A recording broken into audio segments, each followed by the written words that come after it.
There's a word people use when they find out you live alone at my age. They don't say it to your face, usually. They say it in that particular tone of voice, the one where every syllable sounds like a small apology. They say, oh, just that, oh. Like you've told them something went wrong, like you've announced a diagnosis instead of a living situation. My name is Eugene. I'm 84 years old, and I have lived alone in this apartment for going on 6 years now. 6 years of that, oh. From my children, from the women at the pharmacy who know my name, from my youngest, Naomi, who still to this day ends every phone call with, Daddy, you sure you don't want to come stay with us a while? And I say what I always say. I say, Naomi, I'm fine. What I don't say, what I couldn't have said even 3 years ago, because I hadn't figured out the words yet, is that fine doesn't begin to cover it. I grew up in a house with 7 people in one bathroom. 7 people. You want to understand quiet? You want to understand space? You spend your first 18 years negotiating the morning in a house full of siblings and a father whose boots hit the floor at 5 a.m. Like a verdict. My father, Samuel, didn't talk much, but he took up room. Every room he was in, he filled it with something. Expectation, mostly. I carried that forward, built a life the same way. Lorraine and I, 6 children, always noise, always someone needing something, always a door somewhere in the house that someone was slamming, or a voice that was raised just enough to require a response. I was the response, mostly. That was my role. Calm the room, absorb the weather, keep the walls standing. 41 years of that. Good years, hard years, years that blurred into each other the way long marriages do. And then the children grew up and moved out one by one the way they're supposed to. And then Lorraine got sick. And then the apartment got quiet in the way that has no name. The first year alone, I didn't know what to do with the silence. I'd turn on the television before I made coffee, just to have something talking. Commercials, news, didn't matter. Just voices. Because the silence felt like it was watching me, felt like something I had failed at. I'd spent my whole life surrounded by people, and now I was being asked to sit here, just me, and call that a life. I did not believe it was. My daughter Renee came by every Sunday for the first several months. Good of her. Careful of her. She'd bring food I didn't ask for, rearrange things in my kitchen I'd already arranged, ask me 3 times in different ways if I was eating enough. On her 4th visit, she sat down across from me at the kitchen table and said, in that measured voice she uses when she's already decided something, Daddy, you should think about one of those communities, the nice ones, where there are people around. She meant well. She always means well. I told her I'd think about it. What I thought was, I have lived my entire life surrounded by people, and I am not sure that's what fixed anything, but I kept that to myself. So I tried her way first. Not the community, but I wasn't ready for that, but the idea behind it. That what was wrong with living alone was the alone part, and the solution was to fill it back up. I started saying yes to things. Church suppers I hadn't attended in years. A card game one of the men in the building ran on Thursday evenings. Renee's Sunday visits turned into Sunday dinners at her house, which turned into meeting her husband's family, which turned into long afternoons in a living room full of people whose conversations I couldn't quite follow, everyone looking at their phones between sentences.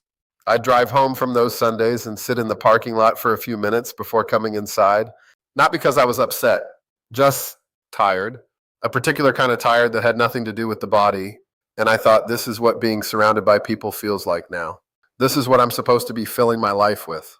It wasn't working, but I told myself I wasn't trying hard enough. The second thing I tried was structure, routine as a remedy. I'd read somewhere, or maybe Naomi told me, she's always reading something, that having a schedule was important for older people living alone. So I made one. Breakfast at 7, walk at 8:30, lunch at noon, errands in the early afternoon. I filled every hour with a task because I believed an idle hour was a dangerous hour. This is going to sound ridiculous, but I once spent 45 minutes reorganizing my sock drawer because my 11 o'clock slot said light tidying and I'd already done the kitchen. 45 minutes. A grown man of 83 alone in his apartment arranging socks by thickness. If my father could have seen me, he would have had opinions. Anyway, the schedule kept me busy. And busy, I believed, was the solution to alone. But busy and alive are not the same thing, and somewhere around month 4 of the schedule, I realized I was going through motions that meant nothing to me. I was performing a life, checking boxes on a list that nobody had asked me to make. The tired came back. Worse this time. The third thing I tried was the hardest to admit. I called my son Marcus, told him in the careful way I say difficult things that maybe I'd been thinking about the community Renee mentioned, just to take a look. Marcus, to his credit, didn't make a show of it. Didn't say finally or I knew you'd come around. He just said, okay, Pop, I'll set something up. We went one Saturday morning, him and me. Nice place. Clean. Bright. A woman at the front desk with a warm smile and a lanyard that said her name was Diane. She showed us a common room with card tables and a television tuned to the weather, a dining room with round tables set for 8, a garden with benches and flowers that had been planted in very straight rows. The people there were fine people. Some of them were livelier than me. One man in the hallway stopped to tell me a joke that took 4 minutes to set up and had a punchline I didn't catch, and I laughed anyway because it was the kind of thing you do. But on the drive home, Marcus asked me what I thought, and I looked out the passenger window for a moment before I answered. I said, "It's a nice place." He knew what that meant. What I felt sitting in that common room watching people who had been moved from their own lives into a managed version of one, what I felt was something I didn't expect to feel. I felt grateful.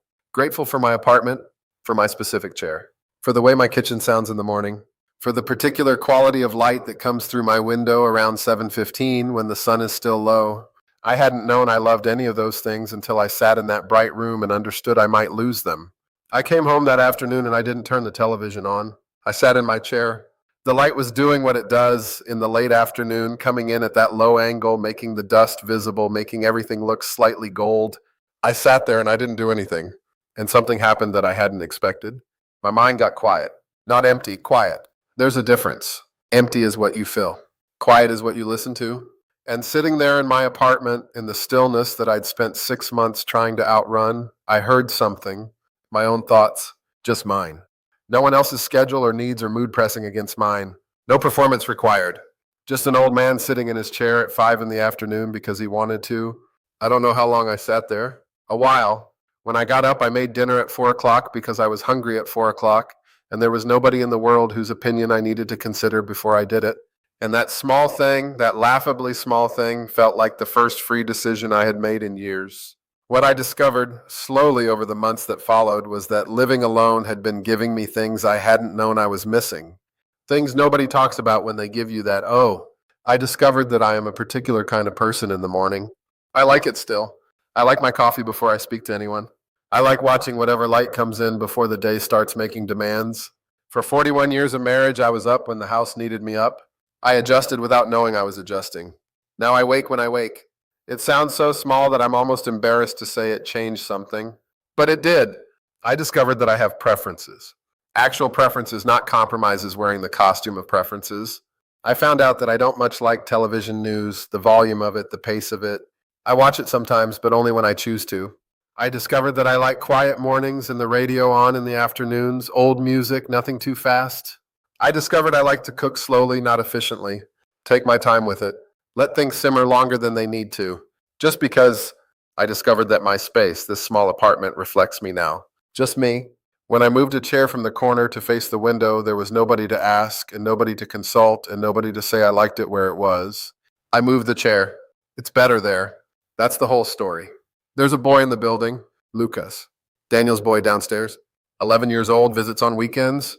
He knocked on my door one Saturday last winter, said his father had sent him to ask if I needed anything from the store. I said no and started to close the door, and then I don't know why I stopped. I said, "You want to come in for a minute?"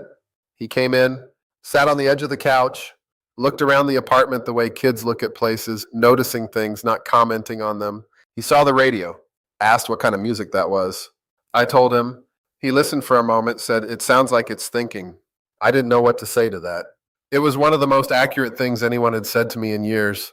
He stayed maybe 20 minutes, didn't need anything, didn't want anything, just sat there, and I sat here and the radio was thinking, and it was fine, better than fine. It was easy. The easiest company I'd had since I couldn't remember when, because he didn't need me to be anything, didn't need me to be strong or fixed or cheerful or solved, just sat. And I did the same. That's what living alone taught me, finally, after I stopped fighting it. That presence is different from noise. That my own company is not nothing, it is something, and learning to recognize it as something took longer than it should have. That the relationships I do have, Naomi's phone calls, Renee's visits when they're honest ones, Lucas sitting on my couch listening to music, think, those are better now than they were when I was surrounded all the time. Because I'm not desperate for them. I'm not using them to fill something. I come to them full or close enough, and that changes what they are. I used to think the worst thing that could happen to a man my age was to be alone, raised to believe that. Built a life around other people in part because I was afraid of what I'd find if I had to sit still with just myself. Turns out what I found was myself. Took me 84 years, but I found him. He's quieter than I expected. Slower. Has opinions about coffee and morning light and which chair belongs near which window. Doesn't need as much as I thought he did. Is enough on most days for his own company. I think about my father sometimes, Samuel. He wasn't a man who talked about what he needed. Wasn't a man who admitted to wanting things, not comfort, not softness, not a quiet hour to just sit without it meaning something. He worked and he provided and he stood straight, and when the day ended, he sat in his chair, and by 9 o'clock he was finished. I used to think that was all he wanted.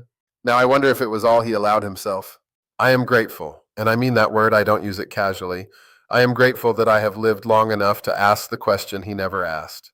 Long enough to sit in my chair at 5 in the afternoon with the light coming in at that gold angle and think, this is enough. Not everything I hoped for, not the full count of what I loved, but enough, more than enough. 6 years of quiet that I once thought meant failure. Turns out it was the first thing in a long time that was entirely mine. Thank you for sitting with me tonight. If you want to sit again, I'll be here. Same chair, same light. The radio might be on,